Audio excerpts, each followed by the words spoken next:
America दुनिया की सबसे बड़ी सुपर पावर कैसे बना? और इससे भी जरूरी सवाल, वो इस पावर को बनाए कैसे रखता है? आज हम इसी पहेली को परत दर परत खोलेंगे, अमेरिकी शक्ति के इस पिरामिड के जरिए। और ये सवाल इसलिए भी इतना दिलचस्प है क्योंकि देखिए, ताकत का मतलब हमेशा साइज या आबादी नहीं होता। और यहीं पर आकर बात मजेदार हो जाती है। अगर हम आबादी की बात करें तो चीन और भारत दुनिया में सबसे आगे हैं।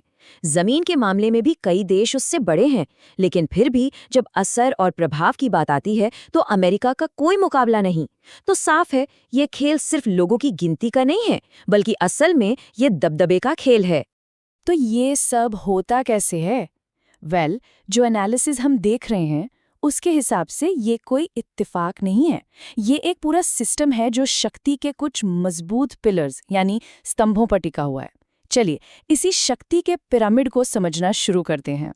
तो किसी भी पिरामिड को समझने के लिए सबसे पहले उसकी नींव देखनी पड़ती है, वो बेस जिस पर ये पूरी ताकत की इमारत खड़ी है। और वो है अमेरिका की जमीन और उसके लोग। कुदरत ने ही अमेरिका को कुछ जबरदस्त फायदे दिए हैं। सोचिए जरा, भारत से 3 गुना बड़ा इलाका, लेकिन आबादी सिर्फ 35 करोड़ के आसपास। इसका मतलब है रिसोर्सेज की कोई कमी नहीं। और तो और इसकी लोकेशन ऐसी है कि 2 तरफ बड़े बड़े महासागर हैं, यानी दुश्मन के लिए वहां तक पहुंचना और हमला करना बेहद मुश्किल काम है। अब सिर्फ कुदरती फायदे ही नहीं, अमेरिका ने बड़ी चालाकी से एक ऐसा सिस्टम भी बनाया है जो दुनिया भर के टॉप ब्रेन्स, टॉप मनी और टॉप एंटरप्रेन्योर्स को चुंबक की तरह अपनी ओर खींचता है। असल में उसकी इमिग्रेशन पॉलिसी हमेशा से दुनिया भर का बेस्ट टैलेंट अपने पास लाने की एक बहुत सोची समझी स्ट्रैटेजी रही है। तो नींव तो मजबूत हो गई।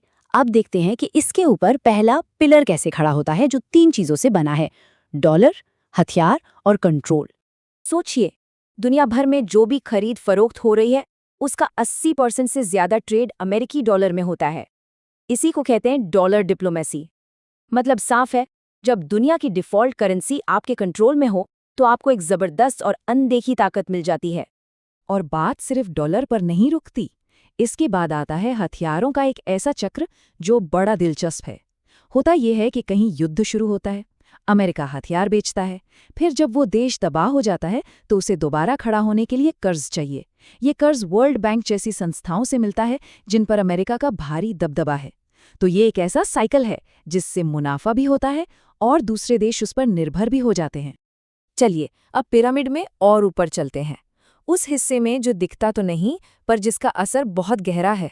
इसे हम कह सकते हैं अदृश्य हाथ। और यहाँ एक टर्म समझना बहुत जरूरी है, रिजीम चेंज। इसका मतलब बहुत सीधा है, किसी देश की सरकार को अक्सर चोरी छुपे बदल देना। और इसे विदेश नीति का एक बहुत बड़ा हथियार माना जाता है। तो इस एनालिसिस के मुताबिक CIA की एक पूरी कथित प्लेबुक है। स्टेप बाय स्टेप देखिए ये कैसे काम करती है। पहला, जिस देश को निशाना बनाना है उसकी इकोनॉमी को बर्बाद करो ताकि जनता परेशान हो जाए।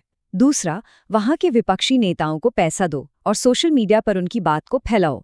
तीसरा, सेना और सरकार के खास लोगों को खरीद लो। और आखिर में प्रदर्शन या तख्ता पलट करवा कर सरकार गिरा दो। इसी सिलसिले में ये एनालिसिस एक बहुत ही सनसनीखेज दावा करता है। ये कहता है कि ये दुनिया पूरी तरह से एप्स्टीन लोगों के कंट्रोल में है। अब देखिए, ये एक बहुत बड़ा और विवादास्पद बयान है जो एक छिपे हुए नेटवर्क की तरफ इशारा तो करता है, लेकिन ये एनालिसिस इसके लिए कोई भी ठोस सबूत पेश नहीं करता। एक और विवादास्पद थ्योरी जो ये एनालिसिस सामने रखता है वो है इजराइल के प्रभाव को लेकर। दावा ये किया जाता है कि लॉबिंग और कैंपेन में दिए जाने वाले पैसे के जरिए इजराइल अमेरिकी राजनीति पर बहुत गहरा कंट्रोल रखता है। जाहिर है, ये एक ऐसा दावा है जिस पर दुनिया भर में काफी बहस होती रहती है। लेकिन जैसा कि हम जानते हैं, कोई भी पिरामिड हमेशा के लिए नहीं टिकता।